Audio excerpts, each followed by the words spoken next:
Today's daf we're going to be learning is Avodah Zarah daf Samach Gimel. We're going to get started from the story that we ended with last time about Rabbi Yana. If you remember, Rabbi Yana was trying to help poor people.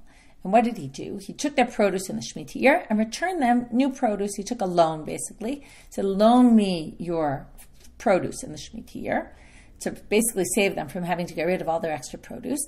And I'll return you produce next year. And then it won't have the sanctity of the Shemitah year.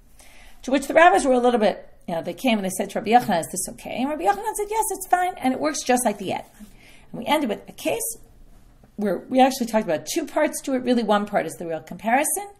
But the Bright had said, and we'll read it based on the Hachika Amar at the end there, at the end of yesterday's daf, Natanla b'achar kach ba'aleha, if he gives her an etnan and then has relations with the prostitute, or ba'aleha b'achar kach natanla, that's the real case, it's the comparison. If he has relations with her and later pays her the money, which is just like this, takes out the loan and later pays them back the money, we're not going to have a connection between that and that, right? We're not going to view it as chalipin, right? As a transaction that one basically fills in for the other. In the Shemitah case, it doesn't have the sanctity of the Shemitah, and in the etnan case, it doesn't have the status of an etnan. Now, before we get back to this case, we're going to go back to the first case, which is Natan la v'achar kach ba'aleha. The Gemara is going to ask a question. L'chi ba'aleha, lechol alei isur etnan lemafleah. When he does have relations with her, why should it matter if first he gives her the gift, then he has relations. At the moment he has relations, the gift becomes an etnan. So if she's going to sacrifice it after, that should totally be a case of etnan. And it should be forbidden. It's basically a gift that was given for prostitution. What's the difference if the prostitution happened later? The gift was given for that purpose. So Amar Rabbi Elazar, Kisha Kidma v'Kavto. Okay, we're going to have to talk about timelines today. So we have a timeline. First, he gave her the gift for prostitution. Then, before they engaged in prostitution, she sacrificed it. Then, later, they engaged in relations, and that must be the case. But the Gemara says, Hey Chidami, what exactly is this case? If he said, acquire this gift right now. I'm giving you this gift for prostitution, but it's yours from right now, even though we haven't yet engaged in prostitution yet. Pshita deshari, of course it's permitted. Because at the moment, the gift is hers from the moment he gives it to her. They haven't engaged in relations yet. So, of course, it's not an etnan. And really, it's just a gift because he gave it to her right then, even though they hadn't yet done anything. Now, we're going to have a different problem. If he didn't say it's yours from right now, then how on earth could she even sacrifice it? There's no way she could even sacrifice that. It's not even considered a sacrifice. Because ish ki yakdisha beito kodesh, this is in the end of Sefer Vayikra, talks all about consecration of items. It says, if you consecrate your item, it will be sanctified. That's what the Torah says. Ma beito birishuto, afkol birishuto. Just like your house, it's talking about a person sanctifying his house. Now, just like a person's house is in their domain, anything that's in your domain you can sanctify. But you can't sanctify something that's not in your domain. So, if he didn't give it to her and said if he gave it to her but didn't say the gift is yours from now, and gave it to her and said basically, when we engage in relations, this will be yours, and she jumps ahead the gun and sacrifices it before, well, that wasn't hers to sacrifice. It's not even considered sanctified, so it's not even a sacrifice, even though maybe she went through the motions. So it's not an etnan, and for sure it's not permitted. So that's a separate problem. So now we don't really understand what the case is. So now they're going to have to find some middle ground. We're going to do the same thing with the sugya later, where kind of this extreme doesn't work, that extreme doesn't work. We're going to have to find some in between, where it was sort of hers but wasn't fully hers. He gave it to her for prostitution and said, I'll let you have it in your possession until the time that we engage in relations. And if for some reason you need it and you're desperate and you have to use it, or for whatever reason you need it, then use it, then it can be yours from now. So basically, he didn't really give it to her yet, and that resolves the problem of, isn't it obvious that of course she can go sacrifice it if she wants. But he said, if you need it, it'll be yours from now, and then they're saying, well, if she decides to sacrifice it, it would be considered hers retroactively. She was able to consecrate it, and actually it's permitted because, again, it's not an etnan because they haven't even had relations yet. And with that, they figured out what exactly is this case of Natanla, and then Ba'aleha. Now we're going to ask a takeoff on this, what we learn right now, and really on what Rabbi Elazar said, which is Kidma v'krafto. So if we go to the timeline, she got the gift, she then sacrificed it, and only later engaged in relations. By Rav Oshaya asked, Kadma v'kdashto mahu. What if, okay, now go back to the timeline. She gets the gift, okay, in this in-between kind of way. It's yours, but it's not really yours yet until we engage in relations or until you really need it, and then you can use it. And then she decides, I'm going to consecrate it. And she says, this animal I'm going to use for a sacrifice. Then they engage in relations, and then she sacrifices it. Is that an etnan that's going to be forbidden, or is it permitted because the consecration happened when it wasn't yet an etnan? So it's kind of like, how significant is the moment of consecration? Kevan de Amar Mar. Well, now we're going to see. Since it said, and we've seen this a bunch of times, Amirato legavoa k'mesirato lehedyot. Talk about kinyanim, when people acquire things. So normally you acquire something with meshicha, by pulling, or by mesira, by passing it on. But when it comes to, and that's with a hedyot, that's in regular interactions. Okay, money is in koneh, we're going to come back to that later, okay, in between Jews. But when it comes to gavoa, to consecrating items, amirato, by just saying it, that's already like mesirato lehedyot. Okay? So that's a kinyan. So since she consecrates it, when she hasn't yet had relations, maybe the status of it is not a status of an etna. Maybe it's permitted. That's the question. Or, okay, so now that's the first side of the question. So since we say that, kimanda krifte dami, it's as if she sacrificed it already before it was even an etna. Even though the sacrificing actually happens later, but the consecration, the moment of consecration is so important. Since that happened, it wasn't even an etna, it should be fine. Odilma hashtamia hakai ve'ite be'ene. Or maybe we say, look, but right now, it's still in existence. In other words, what does it mean it's still in existence? It means now, when the sacrifice was actually sacrificed, she had already engaged in prostitution with him. They had had relations. So the fact that maybe it's more important when the sacrifice takes place, this actually was an etnan. So that's the question. Tifsha midi Rabbi Elazar. So they say, why don't we just learn it from Rabbi Elazar? Look at what he said. Tamar Rabbi Elazar, shekadmavi krafto. Right? It says she went ahead and sacrificed it. He didn't say she went ahead and consecrated it. So davge yikrafto avalik deshto lo. It sounds like if she had just consecrated it before they engaged in relations, that wouldn't exempt this item from being an etnan. So they answer, no. It's not so easy to answer the question. That's why Rav Oshaya asked it, because really what he wanted to know was, did Rabbi Elazar gufe come about? He was really asking about what Rabbi Elazar himself said. What is it? Mifsha pshita le Rabbi Elazar di kravto davka. Is it that he really meant he kravto and not he kedishto, and therefore, right, avali kedishto lo, but consecrating it not? Now, what we said a minute ago, that he specifically said he kravto and not he kedishto, because if she had consecrated, that wouldn't be enough to exclude this from being an etnan. Da'ite b'shapia, because it is an etnan, right? Because the sacrificing happened after the relations. Odilma, or perhaps when he said he kravto pshitale. That halacha was obvious to him, which is why he stated it. Vikdashto misapkale, but maybe he wasn't sure what the halacha would be in a hikdashto case, and maybe that was kind of left open. And talk about leaving things open. The Gemara answers with teku. We leave this open. We don't have an answer. We don't have an answer whether it was obvious to Rabbi Elazar that it wasn't, or obvious that it's not the same thing, or obvious, or he deliberated and didn't really know, and then we're left with an open question. Now we're going to go back to the original case that we used for our comparison to Rabbi Yanai, and we're going to bring a contradiction to this from a different braita to that line in the braita.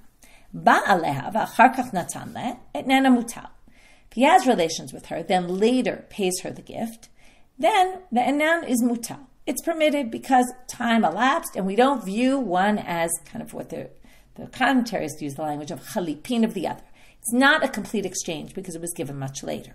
So we don't view this etnan as a gift for prostitution, even though it kind of was. And that's why, in fact, we're going to see a different braita actually says it is forbidden. It is an etnan. Urimini, this contradicts the following source. If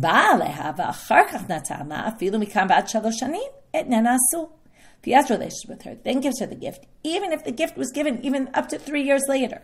It's unclear from here what they mean beyond 3 years, maybe not. Unclear. Or maybe they're just thinking no one's going to give the gift after 3 years. So, at least from here until 3 years, et nena asul. It's going to be forbidden. So that's a complete contradiction to what the Braita said. Amar Rav Nachman bar Yitzchak, Amar Rav Chisda, Rav Nachman bar Yitzchak says the name of Rav Chisda, lo kasha. Don't worry about the difficulty between these two Braitot. They were each talking about different situations. Had Amar, hitba'ali li b'taleh. Had Amar le, hitba'ali b'taleh stam. One is, he comes to her and says, have relations with me, and I will give you this lamb. And the other is, he said, that's when it's going to be forbidden, because he designated specifically that lamb, even though he didn't give her the lamb for three more years, he designated it. And the other is, he said, hitba'ali b'taleh stam. He just said, I want to have, relations with you, and I'll give you a lamb, without specifying what lamb. So then when he gives her some random lamb later, that's not an etnan, because it wasn't directly linked to the time of the act, when the act happened. As opposed to the first case where he actually dedicated that lamb to this action, and then it will be forbidden. But the Gemara is going to question this. Just because he said, I'm going to give you this lamb, she didn't pull the lamb. She didn't bring it into her domain at all. So it's not really directly linked, even though he said, I'll give it to her, but he didn't do anything to kind of give it to her. So it's not really hers, so it's not really an etnan, because it's not really directly linked to this action. Even though he said he would, it doesn't really have any meaning. To which the Gemara answers two possible answers. Number one, bizona goya, or maybe you have ovedet kochavim, if the zonah is a non-Jew. Now, why is that relevant? I told you we mentioned about the money, ma'o konot or not konot. Dilo kanya b'mashicha. When Jews do acts of acquiring, they need to do mashicha. So she didn't do mashicha, it's not hers. But when non-Jews do acquiring, when a Jew does an action with a non-Jew, as soon as one of them, as soon as the money is transferred, that's considered an act of acquiring. Therefore, in our case, now there's no money here, but what they're saying is when the act of sexual relations happens between the prostitute and the man, basically, if he committed to her, I'm going to give you this taleh, then as soon as, because you're going to have relations with me, as soon as they have relations, that's like giving the money. And that means that the taleh is already hers, because if there's no kinyan, then there's no, right, if we say mashicha is koneh, well, there was no mashicha, the act of relations isn't mashicha, and nobody, right, because we're doing a barter here, we're trading one thing for another. So normal barter, if one person pulls one object, then the other object is automatically already acquired by the other one. So that would be an act, what we call what here is chalipin. Then that would be an etnan, because now in this case, because it's a non-Jew, as soon as the act of relations happens, it's immediately, that taleh he designated is immediately acquired by her. Whereas it wouldn't be if it was taleh stam, because there is no taleh to acquire, right? It's just that he committed down the road, he will give her one. So that's answer number one. Answer number two. Now we are talking about a Jewish prostitute. Now again, there has to be some sort of mashicha for this to work.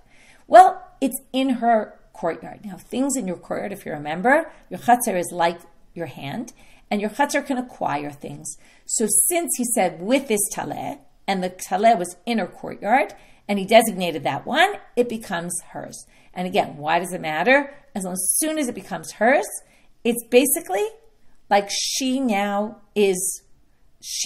received that on account of the prostitution. And it's an etnan. And it'll be forbidden to use as a sacrifice, even though in the end, he takes it home with him and it's not really hers in the end, right? Like he'll only give it to her later. But because it was in her courtyard, at that point she acquired it. So when she later gets it and brings it, it was really hers from the moment it was in her courtyard. To which the Gemara asks, but wait, if it's in her courtyard, but the language doesn't work. The language says, and then he gives it to her,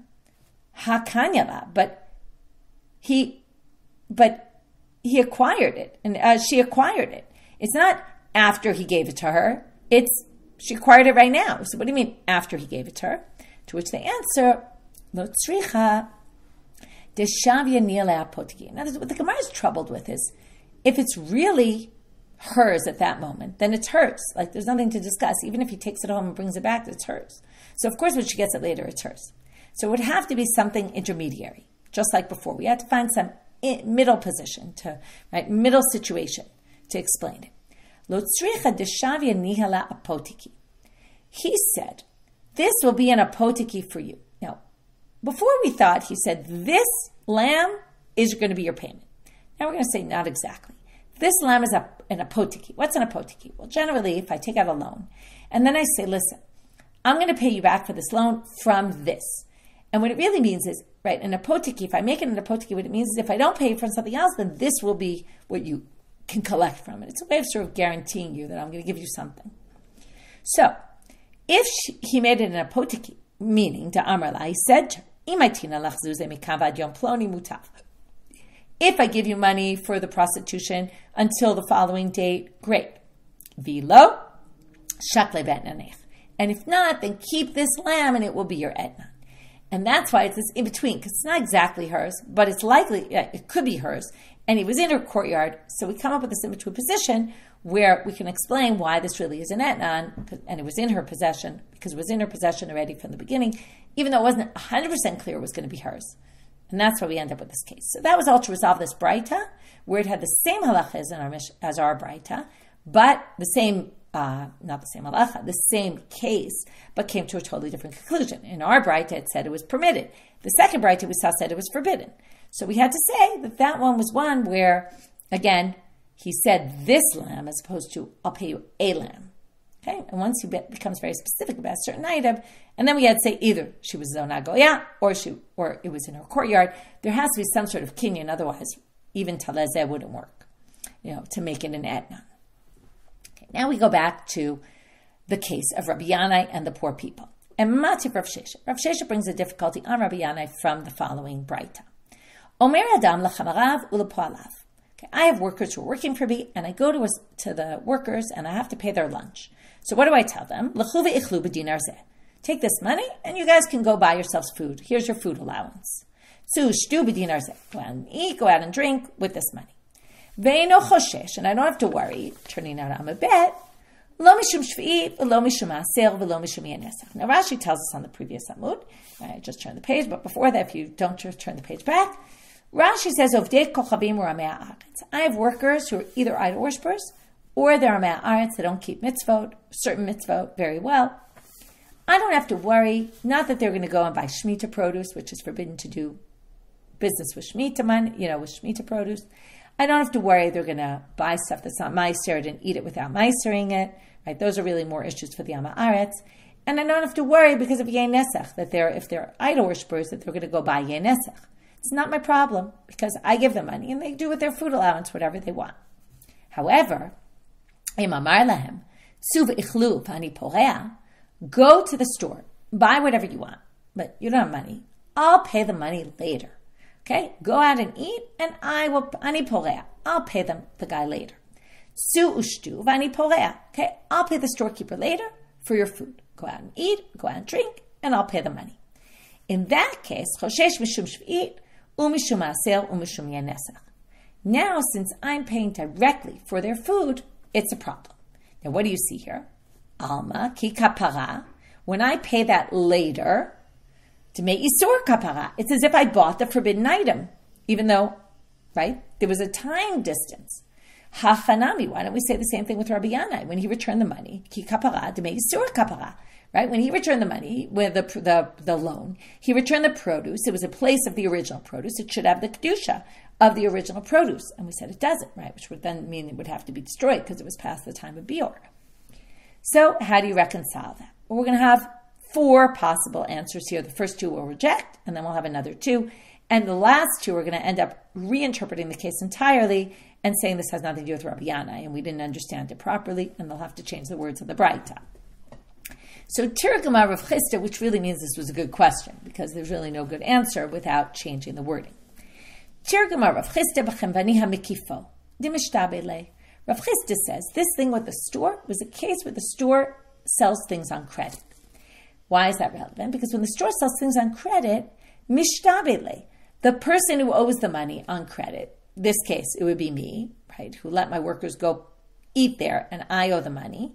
If the storekeeper always gets things on credit, then I am immediately my stuff is subjugated to this loan, to this what I owe. And therefore, it's since something happens immediately, which is I'm immediately responsible to pay this money, then it's as if the dinar was acquired right then, the money that was obligated. And therefore, that money is going to be basically having bought something forbidden, and that's my problem. I can't do that. Now, so the Gemara says, okay, this seems to imply if it's not a chemani who generally takes on credit, then it would be permitted because there's no shibud. But the Gemara is going to question that. So if it's chemani that doesn't, usually a storekeeper who doesn't take on credit, it'll be permitted.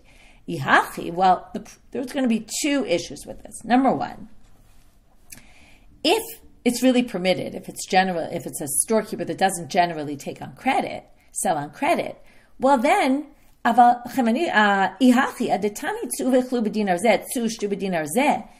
remember, the Braita brought two cases. The first was the one they just quoted. If I say, go take my money and go buy yourself food, it's permitted. Well, if the Braita is listing when it's permitted, when it's forbidden, and this case of go take the food and I'll pay the money later, will be permitted if it's not a store that generally takes stuff on credit, then it should have also mentioned that case in the Mishnah, in the Braita, and it should have said, in the second part of the Braita, it's going to be forbidden if it's chamani that generally a storekeeper who sells stuff on credit. Because then there's this shibud. It's immediate, right? I'm obligated the dinar immediately. But it should have said chemani she'emikifo will be permitted. Okay. But now we have a bigger question, which is, and besides that, ve'od chemani she'emikifo mila mishtabed. In general, even if the storekeeper doesn't generally take things on credit, obviously, if somebody took something from a store and now I have to pay the money later, obviously my dinar is already mishuabad. In other words, it shouldn't make a difference whether it's mikifo or emikifo. And in fact, we're going to prove it because Rava said, we're going to have a similar case, but not exactly. We're going to have three people. So the same kind of parallel three people, but not storekeeper and employer. But if someone says, now this is the parallel to me, who's the person who hired the workers, right, and has to pay their food. Also, let's say I say to someone, to my friend, who's like the storekeeper in this case, ploni, go give 100 shekels to, or 100 zvizim, to someone else, okay? And that's the parallel to the workers, right? It's someone's doing something for someone else based on my request, and I'm going to pay the money later, right? So if I say, Temanele Ploni, go give them money, it's actually a little different, because I'm asking them to loan someone money. And what I'm saying is, Yikanu kol nechasaylach, and all my possessions will be subjugated to this loan, meaning I'm guaranteeing the loan. Okay, if they don't pay back, right? Kanamidin arev. All my possessions, no, not really all, but the value of the loan is subjugated to that person right now because I committed to that. So they're basically saying, even though, right, this seems to prove that if I owe money to someone, just like with the storekeeper, I basically committed to pay, right? The workers came in and said, Michelle said she paid for us. So I'm subjugated immediately. My possessions are subjugated. And therefore, Ella Amar Rava, so Rava, we basically reject Rav Chisda. Rava's going to give a different explanation. Lo shna mekifo, lo shna she'em mekifo. This whole distinction Rav Chisda set up, not a good distinction. Okay? But let's go back to Rabbi Yanai. Why was it okay?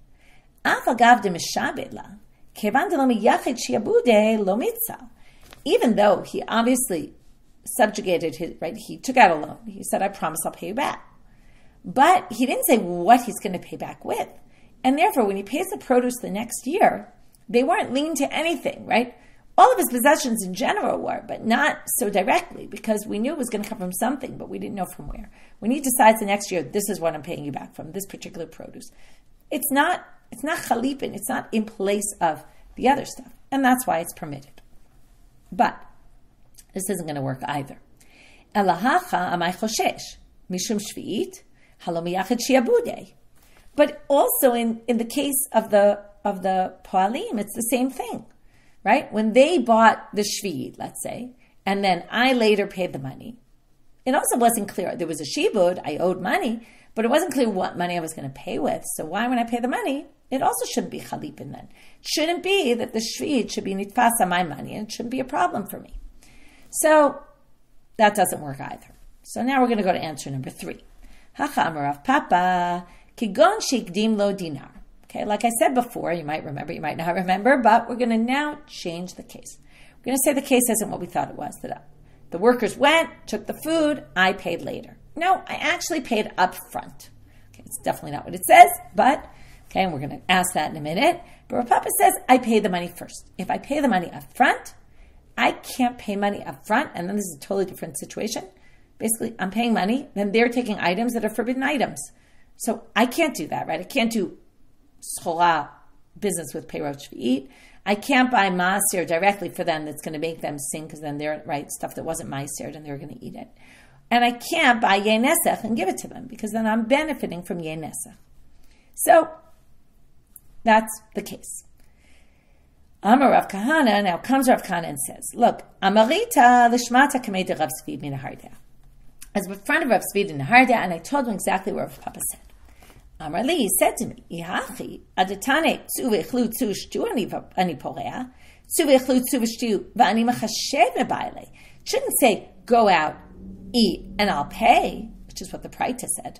The Breita should say, go out and eat, right? I paid a dinar, I prepaid. I have a dinar. I paid.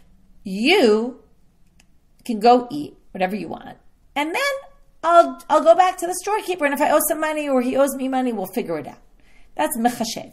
Then we'll do the cheshbon. Okay, we'll figure out who owes who what. So Amrele, so Rav Kahana says, okay, fine. Now, have it your way. Today, uvani mechashev. Change the wording. That's what it should say. And then the case is different than we thought. It's not tzu v'shtu v'ani poleah. Tzu v'shtu v'ani mechashev, because you already paid the dinar in the beginning. Rav Ashi gives a fourth answer. Rav Ashi amar kigon shenatal v'natan biyad. Totally different case. And again, once we do this, then I paid from the beginning, and then this has nothing to do with Rabbi Yana, who paid at the end, right? And was paid much later. So, and then we have no question. So Rav Ashi said, I went to the store and I took the food myself and brought it to them. And then I'm going to be responsible because I did the problem with Peirot Shvi'it, for example, right? Which I shouldn't have been doing business. Or the truth is that there's a bit of a question about what exactly the issue is. I want to clarify 1 second. Shvi'it is more the issue that I'm really paying back something I owe with Shemitah produce, because I'm basically, I owe mizonot, and I'm basically getting Shemitah produce to fulfill some obligation I have. That seems to be the problem with the Shvi'it. Okay? The maaser is that I'm helping people eat food. Like they're going to end up eating it, it's not maaser, and then they're going to eat it without tithing it. Or I'm buying them yei nesach, and then they're going to eat it. I'm benefiting from yei nesach. So it's more that I'm doing the action directly. That's going to be the problem. To which, again, we're going to say, okay, but Amar Rav Yemer Rav Ashi, Rav Yemer said, that doesn't match what it says. Zihachi, aditani tzu v'echlu tzu v'shdu, right? It says, go out and eat, and I'll pay back. No, it should be, tlu v'echlu tlu shtu mebaile. It should be, take the food, here's the food, right? You give them the food that you already paid for. Amar Le, so he says, okay, today, change it to tlu v'echlu tlu v'shtu. Okay, change the wording. That resolves it. So again, the only way to really make this make sense, in light of what Rabbi Yannai's situation is, to basically change what the real case in this Breita was and say this must have been a mistake, what they said, and you have to change the case. And then it has nothing to do with Rabbi Yannai at all. Okay, we'll end with this question, which is going to lead us into sugya we're going to discuss tomorrow more, which is Yativ Rav Nachman V'Ula Ba'avimi Bar Papi. These three rabbis were sitting. V'Yativ Rabbi Chia Bar Abi Gabayu, Ami Gabayu. Rabbi Chia Bar Ami was sitting with them. V'Yativ V'Kamed Bailu. And they asked the following question: Scharo lishbor b'yei nesach mahu. What if somebody hires a Jew to break barrels of yei nesach and basically destroy it? Mi amrina kevan de rotze b'kiyumo asur. Odelma kolemu tetifla shapir dami. Let's start with the second option. It's just good to get rid of Avodah Zarah. Remember, abei ta'abdun, you're supposed to destroy all the idol worship stuff. So basically, it should be a good job for a Jew to do, which is to destroy anything to get rid of tifla, which is things that are bad, things that are, there's a whole bunch of different definitions of tifla. If you remember the whole Gemara about women, teaching her Torah is like teaching her tiflut, either emptiness or maybe it'll lead to bad behavior, right? And this means Avodah Zarah. Anything getting rid of bad things is good. Or, now going back to the first option, do we say, this is fascinating, I want it to exist. Why do I want it to exist? So I can break it. In order to break it, it has to exist. So because I want it to exist momentarily before I break it, because now I have a job and I have something to do, does that mean I'm benefiting from the Yenesech and that I can't do? So that's the question. I'm Rav Nachman Yishbor v'tava la bracha. You should break it and you will be blessed. Okay? It's a good thing to get rid of Avodah Zarah.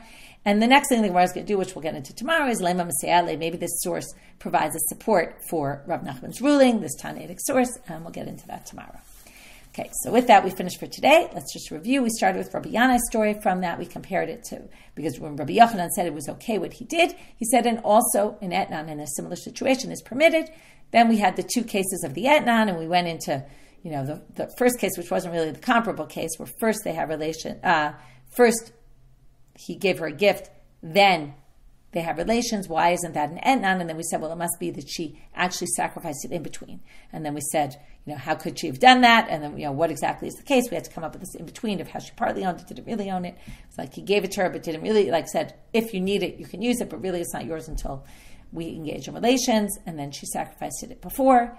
And then Rav Hoshai asked, what if she consecrated it in between, but sacrificed it after? And then we had the whole deliberation there, which we were left with the deliberation. And then we said the case where we compared to Rabbi Yannai, where they pay the money later with the etnan, there's a different source that said actually it is an etnan and it's not permitted. And then we had to say one is where he designated a taleh and the other one was where he didn't designate the gift. Okay, and then we had a bit of a deliberation about that. If he designated the gift but didn't give it to her, well then it wasn't really hers, right? And then it wasn't really an etnan because it wasn't even given to her yet and wasn't hers. So there has to be some sort of kinyan. So we came up with two possible ways. Either she wasn't Jewish or she was Jewish, but he put it in her courtyard. And then we had to also come up with some in-between intermediary case there where it was sort of in her courtyard. It wasn't really, right, it was in her courtyard, but it wasn't really hers, but it was sort of hers. Then we had to come up with that case where it was an apotiki. Then Rav Sheshet brought a contradiction from this other case about paying the workers for their food. And which way is it okay? Which way is it not okay? And from the not okay case, we said, wait, but that sounds very comparable to Rabbi Yannai, to which in the end we had to explain that case totally differently, to say it had nothing to do with Rabbi Yannai's case. And after having two bad attempts of resolving the contradiction, we then ended up with two good attempts, but they had to reread the case in the Breita. And from there we ended with this case about hiring someone to break barrels of Yei Nesach, and we learned that it was permitted. With that, we finished for today. Wishing everyone a good day.